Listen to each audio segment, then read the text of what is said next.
klaxon was already screaming when I pulled myself into the command chair. Not a drill. I knew it wasn't a drill because Lieutenant Owen Price was bleeding from his forehead, and nobody had time to wipe it away. "Report," I said.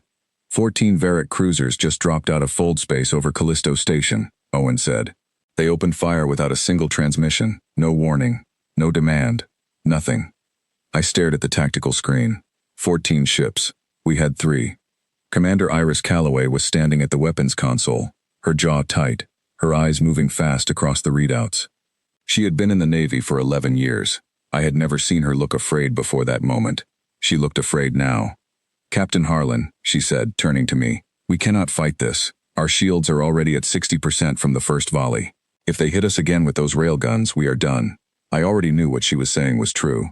The Varric had been watching us for 3 years, studying our patrol routes, learning our response times, mapping our fleet positions. They had chosen this moment carefully. Most of humanity's warships were on the far side of the solar system, running joint exercises near Neptune. The inner system was nearly empty. Callisto Station held 400,000 civilians. "Get me a channel to Varric Fleet Command," I said. "They are not responding to any frequency." Of course they weren't. The first Varric cruiser was already moving toward the station, slow and deliberate, the way a boot moves toward something it intends to crush. I watched it on the screen and felt something cold settle in my chest. "All hands, brace for emergency maneuver," I said into the ship-wide comm.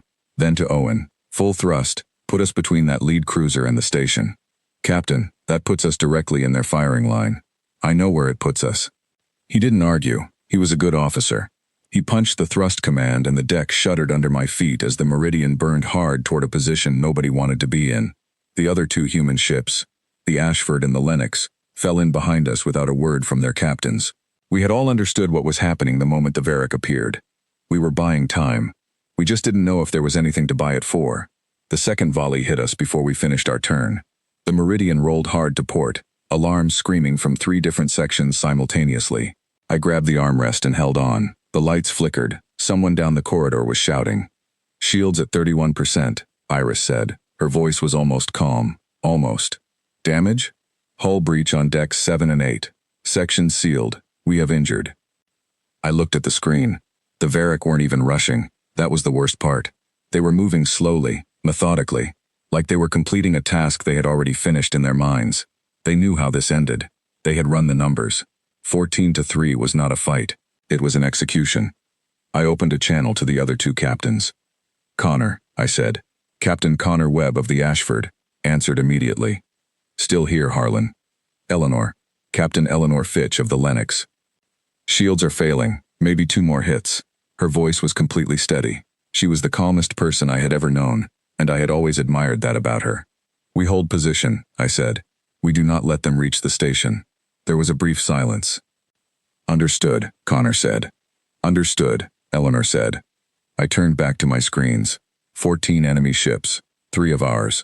400,000 people behind us who had no idea their lives currently depended on how long 3 aging warships could absorb punishment. The third volley came from 2 directions at once. The Varric were coordinating now, splitting their fire to hit all 3 of us simultaneously. The Lennox took the worst of it. Eleanor's ship went dark on my tactical display for 3 full seconds before her emergency systems kicked back in. "Eleanor, status." "Shields are gone," she said. "Running on hull armor only. We've got fires on the main deck." "Pull back toward." "I am not pulling back." No anger in her voice, just a fact. I closed my eyes for exactly 1 second. Then I opened them. "Understood." The Varric lead cruiser had stopped moving. It was just sitting there, holding position, and I realized with a sick feeling that it was broadcasting. Not to us. To Callisto Station. I didn't need to hear the transmission to know what it was saying. It was telling 400,000 people to prepare for surrender.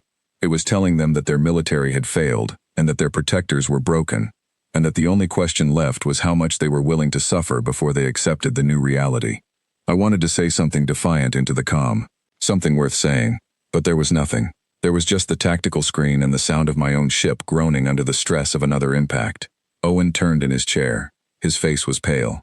The blood from his forehead had dried in a dark line above his eyebrow.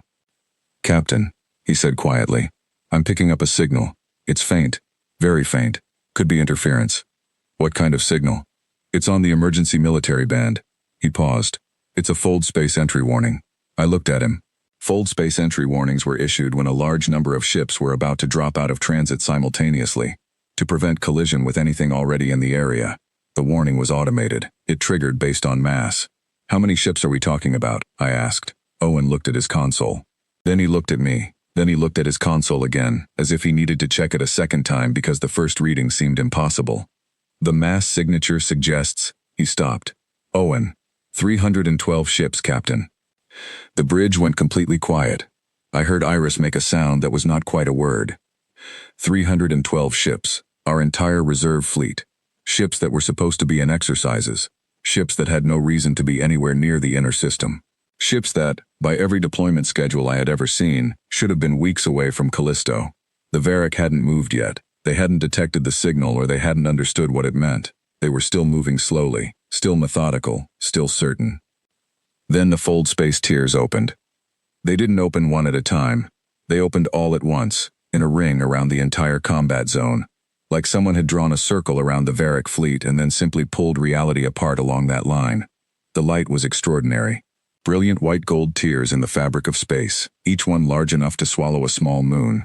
And through each tier came ship after ship after ship, dropping into normal space with their weapons already charged and their targeting systems already locked. I had served in the Navy for 17 years. I had seen fleet engagements before. I had never seen anything like this. The ships that came through were not just warships, they were everything. Carriers, dreadnoughts, the heavy gun platforms that normally stayed in deep orbit because their weapons were considered too powerful for inter-system use. Rapid assault frigates, support vessels with more firepower than most nations' entire navies. They came in perfect formation, dropping out of fold space in coordinated waves, filling the space around Callisto with so much human steel that the tactical screen couldn't display individual contacts anymore and switched to a density map. The density map was almost entirely red. The Varric fleet had gone silent. That slow, deliberate movement had stopped completely. The lead cruiser, which had been broadcasting its surrender demand to the station, had cut the transmission. A new voice came over the command channel. It was Admiral Ruth Darby. I recognized her voice before she even finished saying her own name. This is Admiral Darby, aboard the carrier Steadfast. To all Varric vessels currently in Callisto space, you have 10 seconds to begin broadcasting a full-stop signal on all military frequencies. If you do not, we will open fire. This is not a negotiation. She said it the way she said everything, like the outcome had already been decided and she was simply notifying the universe. The Varric took 8 of the 10 seconds. Then every one of their ships began broadcasting the stop signal. I sat back in my chair. My hands were shaking. I noticed this the way you notice something from a distance, with a kind of detached curiosity, as if the hands belonged to someone else. Owen had his face buried in both palms. Iris was holding onto the weapons console with both hands, not because she needed support, but because she seemed to need something solid to grip. Captain. It was Eleanor's voice on the comm, and for the first time since the engagement began, there was something other than calm in it. Something that might have been relief, or might have been something else entirely. Are you seeing what I'm seeing? Yes, I said. I count over 300 ships. 312, I said. There was a pause. Where did they come from? Connor's voice now, from the Ashford. It was a good question. I would ask it later, when I had finished watching Varric cruisers begin the slow, careful process of standing down their weapon systems under the observation of 312 human warships that had appeared, without warning, from nowhere. Admiral Darby's voice came back on the command channel, this time addressing all human vessels. To the crews of the Meridian, the Ashford, and the Lennox, we have reviewed the combat record from the past 14 minutes. Every person aboard those 3 ships will be receiving a personal commendation from Fleet Command. You held. Well done. Owen looked up from his hands. Iris let go of the console. I didn't say anything. I looked at the tactical screen, at the sea of red contacts surrounding 14 Varric ships that had, 11 minutes ago, believed with complete confidence that they had already won. Later, when things were quieter, Admiral Darby explained what had happened. The exercises near Neptune had been terminated 18 minutes into the engagement, when a deep space monitoring buoy picked up the fold space signatures of the incoming Varric fleet. The signal had gone up the chain in under a minute. The decision to fold the entire exercise fleet to Callisto had been made in the next 4 minutes. The remaining time was transit. The Varric had planned for response time. They had studied our patrol schedules, our standard deployment patterns, our average reaction times. They had calculated that by the time any meaningful human force could respond, Callisto would already be taken, and the cost of retaking it would be high enough to encourage negotiation rather than conflict. What they had not accounted for was the fact that 312 ships were already in space, already crewed, already armed, and already in a posture that allowed for immediate fold space transition. They had planned for what we normally were. They had not planned for what we actually were on that particular day, in those particular circumstances. I thought about that for a long time. I thought about Eleanor Fitch with her dead shields and her fires on the main deck, holding position in front of 400,000 people, because pulling back was simply not something she was going to do. I thought about Connor Webb, who had said, "Understood," without a single moment of hesitation. I thought about Owen Price, bleeding from his forehead, reporting fold space entry signatures with a voice that barely shook at all. I thought about Iris Calloway, gripping the weapons console, afraid for the first and only time I had ever seen her afraid, and then doing her job anyway. The Varric had looked at the inner system and seen 3 aging warships against 14 of their finest. They had calculated the outcome, declared victory in their own minds, and begun the process of collection. They had not looked closely enough. They had not understood that the 3 ships holding position between their fleet and that station were not holding position because they believed they could win. They were holding because they had decided, each of them in their own way, that this was the place they were standing, and they were going to keep standing there for as long as standing was possible, because 400,000 people were behind them, and that was the only fact that mattered. That is, in the end, the thing that military planners who study us from a distance always seem to miss. They measure our ships, they count our weapons, they calculate response times and model engagement scenarios, and build very precise pictures of what we are capable of under expected conditions. They don't account for the part where we simply don't stop. The Varric had celebrated before the celebration was earned. They had looked at the numbers, liked what they saw, and believed the story those numbers told.